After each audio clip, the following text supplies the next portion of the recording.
You can talk about buck days and just the excitement that builds as folks are getting ready for that. And, you know, every year it just seems to get a little bit bigger and a little bit better. And we like that around here. No, I'm excited because it will be my first one. Really? Here. Yes. Okay. Yeah, because I started at the end of May. So That's after right. It had So happened you last had just year. missed buck days then. Well, Yes. you've got a lot you're going to have to catch up on then, Hope. Yeah, no, very excited for it. Hopefully we'll have some good weather for Yeah, it. we typically do, I think. So we'll keep our fingers crossed for this year.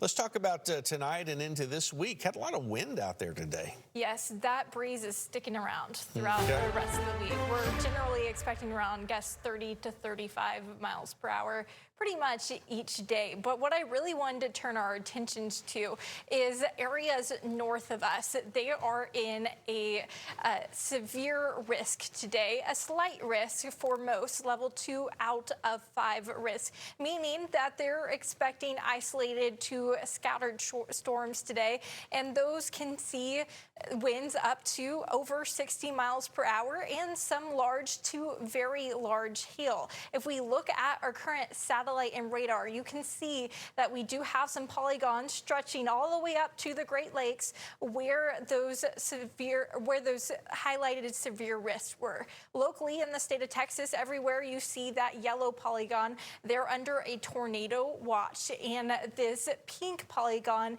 is a severe storm watch. Now, those orange polygons that you see closer to the Oklahoma border, those are severe thunderstorm warnings, and there's a bunch of them up there. Now, I was looking just a little bit ago, one of those was warned for hail over 2 inches, so some very large hail possible with some of those severe storms. We're keeping an eye on everything that's popping up in that region. Really, it's due to a dry line. This is the dry line that we saw hanging out in that region yesterday.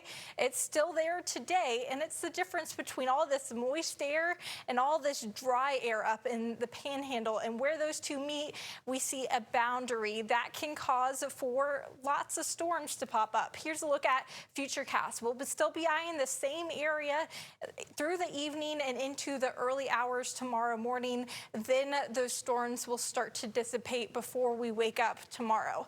Here locally tonight, not expecting any severe weather. No rain as well. We're just going to be rather warm in the 70s. Tomorrow morning, starting off in the 70s, a few showers possible. As we get closer to lunchtime, we're already in the 80s, looking at a high temperature around 85 degrees today. Cloudy as well, breezy once again. Those gusts 30 to 35 miles per hour tomorrow.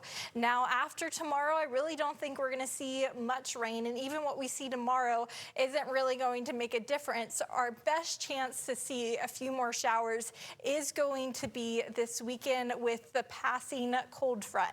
Here's what it looks like on Futurecast. We'll see a low develop up to our north over the Great Lakes. That is going to drop a cold front with some rain associated with it.